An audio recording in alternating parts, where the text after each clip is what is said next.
दोस्तों, अगर आप बाज़ार में अपना पैसा इन्वेस्ट करना चाहते हैं तो अभी जुड़े एंजल ब्रोकिंग के साथ में, क्योंकि यहाँ आपको मिलती है एक अच्छी एडवाइस और भरोसेमंद सर्विस। और यहाँ अकाउंट ओपन करना भी है बिल्कुल फ्री ऑफ कॉस्ट। तो आज ही जुड़े एंजल ब्रोकिंग के साथ में। अकाउंट ओपनिंग लिंक डिस्क्रिप्शन में है।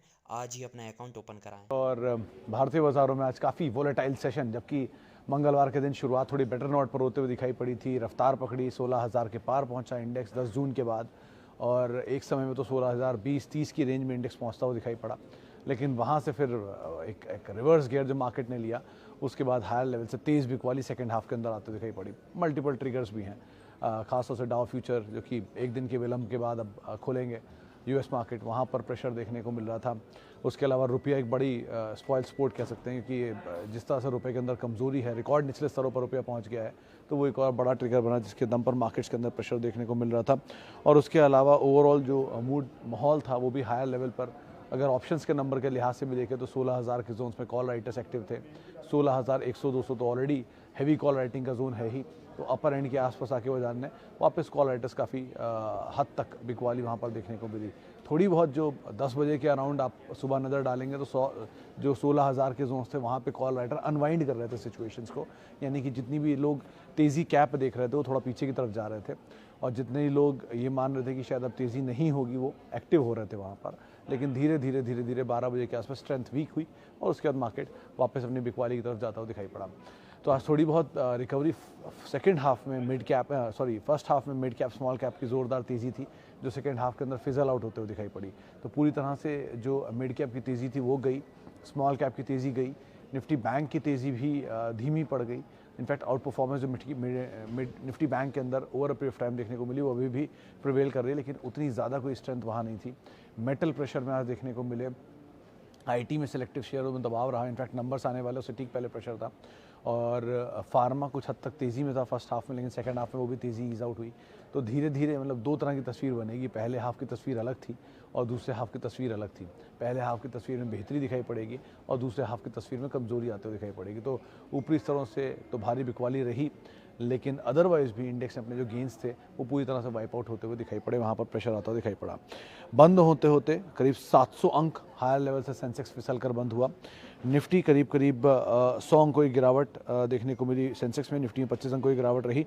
मिड कैप स्मॉल कैप में प्रेशर रहा, आईटी ऑटो एफएमसीजी में प्रॉफिट टेकिंग रही, एनर्जी शेयरों में बिकवाली रही, मेटल शेयरों में स्लाइटली बढ़त आते हुए दिखाई पड़ी, एनर्जी और मेटल में स्लाइटली बढ़त आते हुए दिखाई पड़ी। अच्छा, हायर लेवल से करीब 732 अंक सेंसेक्स, निफ्टी 214 अंकों के आसपास के गेंस वाइप आउट हुए, और निफ्टी बैंक में भी करीब 545 अंकों के आसपास का फॉल हायर लेवल से आता हुआ दिखाई पड़ा। तो मार्केट ने आज एक अच्छी खासी बिकवाली ऊपरी स्तरों से दिखाई है, और मेजर कार्नेज जो है वो रुपया, इंटरनेशनल क्यूज़, हायर लेवल पे कॉल राइटर्स, इनके दम पर बाजार में होते हुए दिखाई पड़ी है। लेकिन हाँ, थोड़ी बहुत रिस्पाइट की जो उम्मीद आपको पहले हाफ में दिख रही थी वो कुछ हद तक फिजल आउट होते हुए दिखाई पड़ी। अच्छा, इंडिविजुअल स्टॉक स्पेसिफिक अप्रोच तो चली रही है, जिसमें आज LIC बढ़िया आउट परफॉर्म कर रहा था फर्स्ट हाफ के अंदर। इसके अलावा आज इंडिविजुअल ट्रेड्स में डॉक्टर रेड्डी तेज़ी में था, और विंडो फार्मा में तेज़ी थी, रिलायंस एक टाइम पर तेज़ था, TCS में प्रेशर था, बैंक्स में ICICI बैंक परफॉर्म कर रहा था। तो ऐसे अलग अलग स्टॉक स्पेसिफिक स्टोरीज मार्केट आज पैन आउट करता हुआ दिखाई पड़ रहा था। चलिए, अब सवाल जवाब का सिलसिला शुरू कर लेते हैं और कुछ सवालों को शामिल कर लेते हैं। सबसे पहला सवाल जो मेरे पास है उसमें है, शिपिंग कॉरपोरेशन में एवरेज करना चाहिए। ये वैसे बहुत टाइम बाद ये सुना है कभी मैंने कि शिपिंग कॉरपोरेशन में एवरेज करना चाहिए। सर देखिए, 2-3 कंपनीज जो एसेट वाइज बहुत अच्छी हैं, लेकिन उनमें बहुत मूव नहीं है। मिसाल के तौर पे BHEL, MTNL, shipping corporation of India, ITI, ये वो कंपनियां हैं जो कि बहुत स्ट्रॉन्ग एसेट ओन करती हैं इंडिया में। PSUs हैं तो ऑब्वियसली बात है, एक बड़ा लैंड पार्सल है, एक बड़े एसेट्स हैं इनके पास, लेकिन 2-3 चीज़ें बहुत क्लीन हैं। पहला, एक तो इनके पास एसेट ज़्यादा हैं, तो इनकी इंट्रिंसिक वैल्यू तो आपको अच्छी दिखाई पड़ेगी, बुक वैल्यू से कहते हैं आप, बहुत अच्छी दिखाई पड़ेगी, लेकिन ये शेयर उसके नीचे दिखेंगे तो वैल्यू रहेगी।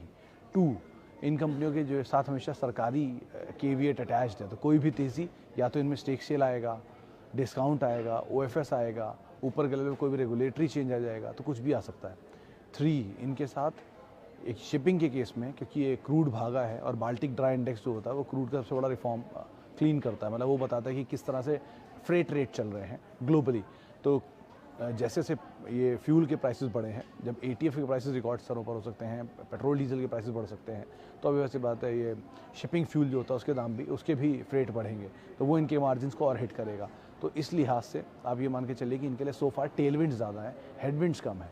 तो एटलीस्ट अगर आप शिपिंग में जाना चाहते हैं तो जी शिपिंग जैसी कंपनी बार को फिर भी बेटर पोजीशनड है इसके कंपैरिजन में, क्योंकि वो अपने सारे पेमेंट्स डॉलर में रिसीव करता है और डॉलर में रिसीव करने की वजह से उनकी रियलाइजेशन बेटर है। लेकिन इनके केस में सरकारी है तो वो केवियट हमेशा रहेगा ही। तो ये 2-3 चीज़ों का आप ध्यान रखकर ही यहाँ कोई कॉल लें और उसके बाद अपनी रणनीति बना सकते हैं। अच्छा, पुनीत जी का सवाल है पेटीएम को लेकर। पुनीत जी, पेटीएम के केस में कुछ भी कहना थोड़ा मुश्किल ही है।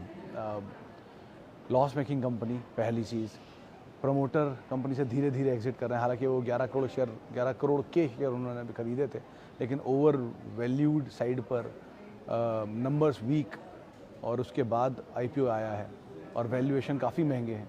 2150 रुपये का इशू प्राइस था, जो 1 रुपये की फेस वैल्यू पर है, 10 की फेस वैल्यू पर 21,500 हो जाएगा। इस तरह की फेस वैल्यू के साथ कोई आईपीओ आएगा तो थोड़ी बीटिंग तो रहेगी, और इक्विटी साइज भी बड़ा है। तो सो फार तो कुछ भी कन्विंसिंग स्टोरी नहीं है। नंबर्स आ जाए तो बात अलग है, लेकिन अभी कुछ भी कहना बहुत मुश्किल है। टू अर्ली टू से 1-2 क्वार्टर के नंबर आए और उसमें कोई बहुत उत्साह नहीं है।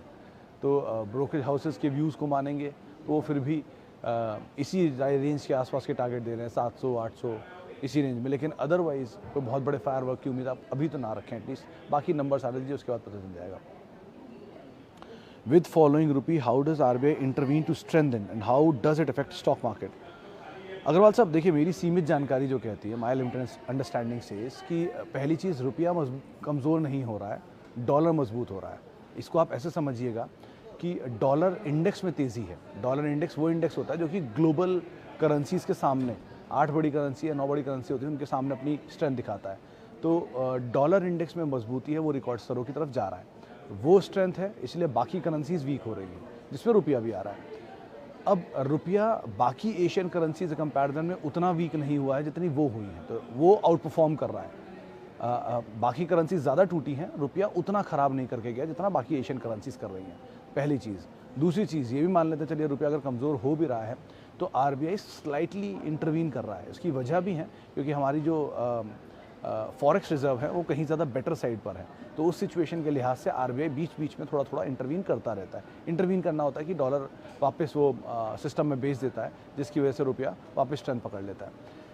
अगर मान लीजिए आप इंडियन इकोनॉमी में रुपया कमज़ोर होता भी जा रहा है तो इंडिया के लिए बेनिफिशियरी ऐसे रहेगा कि इंडियन जो एक्सपोर्टर्स हैं उनको फ़ायदा मिलेगा। मिसाल के तौर पे जितनी कंपनीज डॉलर रेवेन्यू जनरेट करती हैं, so IT companies, pharma companies, export oriented companies, gems and jewellery companies और ये शिपिंग कंपनीज़ में वो कंपनियां जो डॉलर में पेमेंट्स देती हैं, इस तरह की कंपनियों के ऊपर इसके बेनिफिट होंगे जो डॉलर में एटलीस्ट रियलाइजेशन ले रहा है। एनआरआईज़ का रिपैट्रिएशन जिनका होता है, नुकसान होता है टूर एंड ट्रैवल, माफ़ कीजिएगा, टूर एंड ट्रैवल कंपनी को फ़ायदा होता है उल्टा, क्योंकि उनके जो फॉरेन पेमेंट्स आते हैं, फॉरेन टूरिस्ट आते हैं, उनके लिए और सस्ता हो जाएगा इंडिया।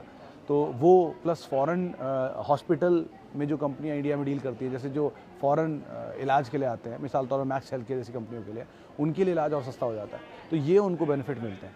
महंगा होता है इंपोर्ट, मिसाल तौर पे क्रूड महंगा हो जाएगा, हम क्रूड ज़्यादा इंपोर्ट करते हैं, केमिकल्स के कंपोनेंट इंपोर्ट करते हैं, वो महंगे हो जाएंगे। उसके अलावा डेरिवेटिव्स क्रूड के जो इस्तेमाल होते हैं अलग अलग इनपुट प्रोडक्ट्स में, वो महंगे हो जाएंगे। तो ये अंतर आएगा, लेकिन सब अपनी पोजीशंस को हेज करते हैं। तो ऐसा नहीं है कि डायरेक्टली इम्पैक्ट रहेगा, कुछ इम्पैक्ट आप रखो रहेगा। कुछ लोग यहाँ से ना खरीद के वहाँ खरीदते हैं, वहीं पे काम करवा के वहीं से सप्लाई कर देते हैं, तो ऐसे बहुत कुछ होता है। इसलिए एक डायरेक्ट इम्पैक्ट नहीं, लेकिन ये मोटा मोटा आकलन आपको समझाया है, ये मेरी सीमित जानकारी में। what advantage and disadvantage अब ITC brings to one's portfolio? Do you recommend it as long-term portfolio stock with recent demerger news? Anil ji, ITC किसी के पोर्टफोलियो में कोई नुकसान नहीं करेगा। अब ऑब्वियसली कोई स्टॉक ऐसा कोई डैमेज नहीं करता। आईटीसी एक बहुत स्टेबल स्टॉक है क्योंकि इसका इक्विटी साइज़ बहुत बड़ा है। इतनी बड़ी इक्विटी में इस तरह का प्रॉफिट जनरेट करने वाली कोई कंपनी नहीं है। अगर आप टॉप 5 कंपनियों को इंडिया की उठा के देखेंगे जिनकी इक्विटी बहुत बड़ी है, उनमें आईटीसी आता है 5वें नंबर पर। पहले पे शायद है वोडाफोन, फिर ओएनजीसी, आईओबी और यस बैंक और आईटीसी, ये क्रम है। इस क्रम में अगर आईटीसी इस तरह की है तो आईटीसी के साथ क्या है कि वो 12.5 रुपये पर शेयर के आसपास प्रॉफिट कमाता है हर साल में। और 12.5 रुपये में से 11.5 रुपये पर शेयर बांट देता है बतौर डिविडेंड। तो आईटीसी इतना डिविडेंड देने के बावजूद भी करीब करीब 13 से 14 हज़ार करोड़ रुपए कैश अपने पास रखता है। तो इस तरह का कैश फ्लो जनरेशन है इनके पास, और उस तरह कैश फ्लो जनरेशन के साथ ही कंपनी ग्रो कर रही है।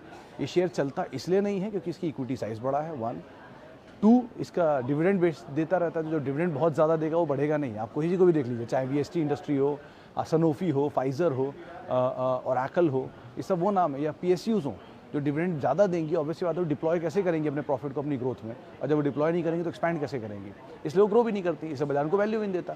तो आईटीसी एक स्टेबल पोर्टफोलियो है, धीरे धीरे आपको रिटर्न देता रहेगा बतौर डिविडेंड, कुछ सालों में फ्री भी कर देगा अपने शेयरों को। लेकिन बहुत बड़ी तेज़ी या मल्टी बैगर बनने की उम्मीद वो थोड़ा सा मुश्किल है, कि वो क्योंकि इतनी बड़े बेस के साथ आप बारात इतनी बड़ी नहीं चल सकती ना, इतनी तेज़। छोटे से लोगों की बारात तो चल जाएगी, तो आप उस हिसाब से इसकी सीमित जो लिमिटेशंस है उनको समझिएगा। अच्छा जी, can I buy Hikal at 240?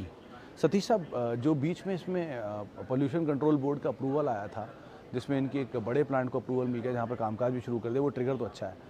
मतलब बहुत ऊपर से 700 रुपये की जोन से शेयर टूटता हुआ 200-250 रुपये की रेंज में आ गया, तो ऑब्वियसली बात है वैल्यू तो दिख रही है इसमें। और ये जो ट्रिगर है, ट्रिगर भी अच्छा है। इन दोनों ट्रिगर्स के आधार पर आप एंटर कर भी सकते हैं। बहुत ज़्यादा डाउन साइड तो शायद ना हो इसमें, लेकिन हाँ, इन लेवल्स पे एटलीस्ट उतने बुरी हालत नहीं है कि आप एंटर ना कर सकें। करने लायक सिचुएशन तो इसमें दिख रही है, आप एक बार को देख सकते हैं, कोई दिक्कत नहीं है इसमें। शॉर्ट टर्म स्ट्रेटजी सर, मैं माफ़ी चाहूँगा उसके लिए।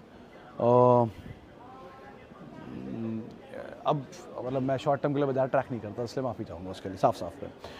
अच्छा Sumit ji, CG Power and Century Ply में इस लेवल पर इन्वेस्ट किया जा सकता है? सर सीजी पावर आप किसी भी फॉल में आपको मिले, 2-2 रुपये, 4-4 रुपये, 6-6 रुपये, 8-8 रुपये फॉल मिलता रहा, आप थोड़ा लेते रहे, कोई इशू नहीं है उसमें। सेंचुरी प्लाई को एक बार को अवॉइड कर सकते हैं, और आईबी रियल को आप वेट एंड वॉच मोड में रखिए, वो ज़्यादा बेटर है। क्योंकि जिस तरह से इसकी सिचुएशन दिख रही हैं वो तो बहुत ही पेनफुल है, आई एग्री। लेकिन कुछ भी मैनेजमेंट की क्लैरिटी नहीं आ रही, कुछ भी नंबर्स जब तक नहीं आएंगे कुछ नहीं कह सकते। तब तक के लिए तो एटलीस्ट बने रहना पड़ेगा, मैनेजमेंट कोई कॉल ना ले लें, अगर नहीं देंगे फिर तो निकलना ही पड़ेगा। लेकिन हाँ, इन तीनों में से सीजी पावर सो फार सिचुएशन वाइज बेटर लग रहा है। मुरगप्पा ग्रुप की कंपनी है, नंबर्स भी बेटर हैं, तो कोई भी फॉल मिलता रहे, किसी झटके बाजार में नीचे मिले, 5 रुपये नीचे, 4 रुपये नीचे, 2 रुपये नीचे, तो आप थोड़ा ऐड करते चले जाइए, कोई दिक्कत नहीं उसमें। Okay, shall I move from pharma stocks to fertilizer stocks? Tripti ji, ये कोई लॉजिक नहीं है कि आप इससे निकल के उसमें चले जाएं। फर्टिलाइज़र क्योंकि आपको मानसून के अच्छे नंबर दिख रहे हैं, इस वजह से जाना चाहते हैं तो बात अलग है। फार्मा में बहुत अच्छे डिविडेंड पेइंग स्टॉक्स हैं। फार्मा अलग ग्रोथ स्टोरी है, डिफेंसिव है, ये अलग ग्रोथ स्टोरी है। वो एक्सपोर्ट ओरिएंटेड कंपनियां हैं, ये डोमेस्टिक कंजम्पशन पर डिपेंड करता है। तो बहुत दोनों की स्टोरीज अलग अलग हैं। आप किस थीम पे जाना चाह रही हैं, किस एवेन्यू के लिए जाना चाहती है, कितने समय के लिए जाना चाहती है, और क्या आपका नज़रिया है, उन सब पे डिपेंड करता है। लेकिन सो फार ये कोई लॉजिकल स्टेप तो नहीं दिख रहा है एटलीस्ट। और अगर आपको नया निवेश करना है तो नया निवेश कर लीजिए ना उसमें।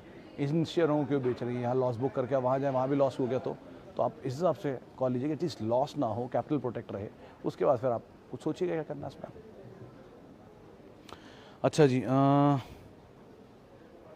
SRF के केस में मधु साहब ऑलरेडी बहुत चला है, और उसके बाद अभी ईज आउट हो रहा है, तो स्टीम थोड़ी सी कम हो रही है, तो स्टीम निकलने दीजिए, उसके बाद कॉल लीजिए, ज़्यादा बेटर। लेकिन सो फार तो बहुत चला हुआ शेयर है, थोड़ा एक क्वार्टर के नंबर देख ले, ज़्यादा बेटर। लास्ट क्वार्टर के नंबर तो बहुत अच्छे थे, तो इस तरह कंसिस्टेंट नंबर दे पाता है इस राइजिंग क्रूड सिनेरियो में, तो वो चैलेंज रहेगा। लेकिन अगर कर लेता है तो बात अलग है। हालांकि ग्रुप अच्छा है, भरतराम ग्रुप की कंपनी है, और पुरानी हिस्ट्री है इस कंपनी की, तो कंपनी तो अच्छी है, इसमें कोई दो राय नहीं है। लेकिन प्राइस का थोड़ा एडजस्टमेंट है।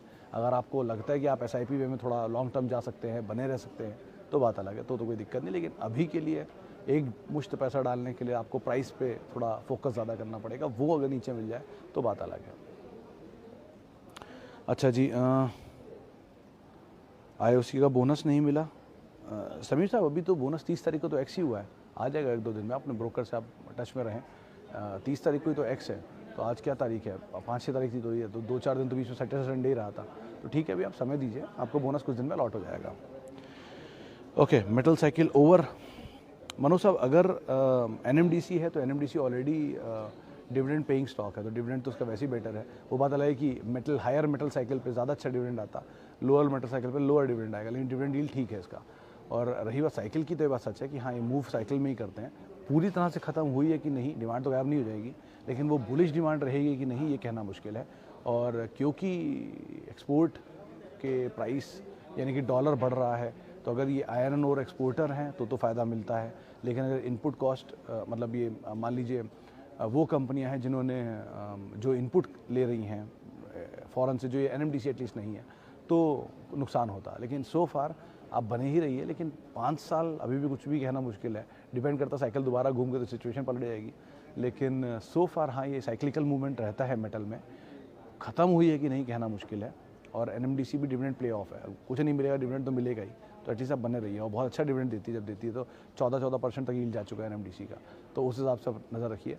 पीएसयू है तो तेज़ी हमेशा कैप ही रहेगी, उसका आप ज़रूर ध्यान रखिएगा। ओके, चलिए अब इतने ही सवालों को मैं शामिल कर पाऊँगा। माफ़ी बहुत सारे लोगों से जिन्होंने सवाल पूछे, और बहुत बहुत शुक्रिया उन सभी लोगों का जिन्होंने इस कार्यक्रम का हिस्सा बने। एसआईपी को लेकर एक सवाल आया था कि इस right time to start SIP in Titan. अभी साहब एसआईपी किसी भी अच्छी कंपनी में किसी भी समय शुरू करने में कोई प्रॉब्लम नहीं है, आप कभी भी शुरू कर सकते हैं। डिपेंड आपका होराइजन लॉन्ग टर्म होना चाहिए और आपकी कंपनी अच्छी होनी चाहिए। ये दोनों अगर है तो फिर आपको कोई दिक्कत नहीं, आप कभी भी एसआईपी शुरू कर सकते हैं। इसी नोट के साथ फिलहाल इस कार्यक्रम में इतना ही। आप मेरे साथ जुड़ सकते हैं @सुमित रिसर्च मेरा ट्विटर हैंडल है। नमस्कार।